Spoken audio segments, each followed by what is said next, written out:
Everybody, what's going on? This is Jessica, and today we're going to go over interactive brokers. Now, many of you know I'm not personally fond of this broker. I do not find this platform user-friendly, and there are other brokers that I like more, such as Tastyworks, Thinkorswim, E-Trade, Webull. This one right here, I just don't find it user-friendly. However, I do have a lot of international clientele, and the great thing about interactive brokers is that they work with a lot of international regions that most brokers don't.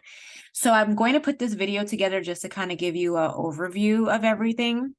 The more advanced content is going to be in my training or in economies learning academy. So you will see that content there, but let's just go ahead and get you set up. So we're here right now. I'm in my paper trading account, which is what you should do first instead of going straight to live unless you have experience. But they do have presets. So like you can create your own custom layout, which I will show you, or a custom layout, a preset layout. So you click browse and they have one right here for options. You add that layout and it looks just like this. Now you can change this to your liking, but I'm just showing you what their preset is. So you have your options chain, you have your watch list, your order entries, your trades down here, and then you have your volatility chart. So you can change it from here if you want. Like if you don't like it, you can exit it and add something new, which I'll show you. But you will see that all of these have a green link. And by doing that, that means that everything will be in sync. So for example, if I wanted to look up a ticker, let's say I wanted to look up NVIDIA, I type it in and everything will populate with NVIDIA's information. Okay, give it a minute. It is demo and it is after hours. So you can see where there's NVIDIA Corp. And right now, everything has populated so that it is in sync. The only way that's going to happen is if you select a group right here. You can see where it says a group. You can select it and then save it to that. To make any changes to your layout, you have to click this lock button. And you can see now that our screen is green, allowing you to make any adjustments to customize it. Now, again, you can customize this from scratch, or you can use what they've given you and go from there. So for example, let's just say I don't want the implied volatility chart. I can go here and create a new window, and maybe I want just an actual chart, right? So what we're going to do is click chart. We go like this.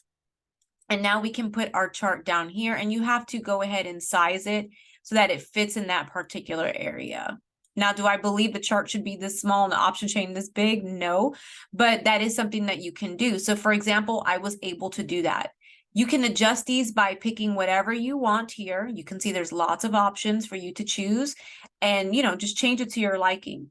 Once you have done that, you want to make sure you hit this lock button to close everything and save those changes. Now, your expiration dates are going to be here, and you have the option to see more dates as well. There are different views that are available. So I have side by side, but there's vertical spread, there's diagonal spread. They have everything. I keep side by side. I like the tabs as the expirations because that's good. Now, if you do want to see a certain amount of strikes, you can change that here. And then you can see where you have a tab view or a list view. So the list view is what like Thinkorswim and other people usually have, where you could see the expirations here and all your strikes. I do like the tab view more. Now you have the option of just seeing puts or calls. Excuse me, it's been a long day. And then right here, I don't really touch with this because this is just your brokers. And that's pretty much it, you guys. Now, if you want to configure any settings, you can do so here. You can see where you have additional settings. Again, I don't use this broker, so I'm not going to sit here and act like I know everything about it, but you can make some configurations. Okay, if you want to insert a column right here, you can insert a column, and it allows you to add additional Greeks. It allows you to add additional things that you may want so that you can see the necessary items that will help you choose the right contract for your trade. So once you've done that and you've selected your trade, you're going to go ahead and you're going to enter your trade. And you can see where right here is where your order populates. So you will have to identify the quantity of contracts that you want to put in. And for whatever reason, it does not automatically, it doesn't put in your price. And again, if you know about this and you have tips, feel free to post it in the comment section. Yes, because I don't use this, and we are a community, a trading community. And if we can help one another, I'm here for it. So you can see where our difference between our bid and ask is 127 and 134. So our ask price is about 134. So let's just say that you wanted to get into the trade. You would choose whichever one, whatever price you wanted to be filled at, and you can submit the order. OCO orders are going to be submitted by clicking the advance button. And then once you submit your order, the market's closed, but I'm going to show you anyway. So once you submit it, it will pop up right here on the bottom.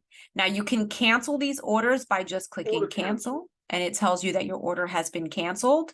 And you can pause your execution. You can right click. You can modify it if you want to change something. But that's really cool. Once your order has been filled, you will see it under your activity tab or your trades tab, your trades tab, and you will see it there so that you can manage that trade accordingly. Now you can create your own watch list. You have some preset here, or you can just create a new watch list and label it whatever you want. So new watch list, and just start typing in. So let's say I want Netflix. I'm going to choose this one right here. Let's say I want, the next one's going to be Apple. I'm going to hit enter, and I'm going to choose this one right here. Let's say Tesla. I'm going to hit enter and choose this one right here. So you can see where if I click on them, everything will populate because I have every single link as green. Now, when you are in a trade, you do want to take a look at your premium, right? So all you have to do is essentially follow the steps that I do teach in the course. And it's the same. You guys are going to go ahead and you can view your premium chart simply by just right clicking and then going to your new chart, and it will pop up here, and you'll be able to identify your premium to assist with your orders. Okay, so I hope this helps in regards to how to use this. Now, if you want to customize this 100%, all you're going to do here is click the plus sign. Name this whatever you want, okay? So I'm just going to say yes to Jess. And at this point now, I'm going to create a new window, and it's telling you start here. So let's say I want my chart here. So this is, I have my premium chart. And then let's say I want, let's see. I want my options chain. Excuse me. Hold on. Where is it? I want my options chain here. So now I have my options chain, and you just keep customizing this to your liking. Personally, I like what they have. I'm not even going to sit here and lie about it. I'm going to close this tab. I have lots of them. I like what they did with the with basically just essentially adding your chart, but it's really simple. It's not too hard in regards to like being able to set it up to your liking. Again, once you're done, let's see, hold on. Sorry, y'all. Okay, there we go. Now it's populated. So you can see where everything is here for you. Again, if you have any questions, do not hesitate to reach out, but it's pretty simple, you guys. I would have to say the hardest part is just customizing it, but it's exactly what I teach with Thinkorswim and other brokers. The only thing that you can do if you want to change your group settings, you can change your group window settings. I don't do that. I would say the most difficult part, unless you have found a solution, is to essentially like having to enter in your price. I would have to think is like the most annoying part of this, but there may be a way where it will automatically select the asking price for that particular stock options. So that is it, y'all. If you have any questions, do not hesitate to comment below. Or again, if you have any tips, please do not hesitate to share those with us as well. I'm just trying to do a quick tutorial on what they need to do to get this set up so they can begin to implement their paper trading or their live trading and be ready to take some trades. Have a good one.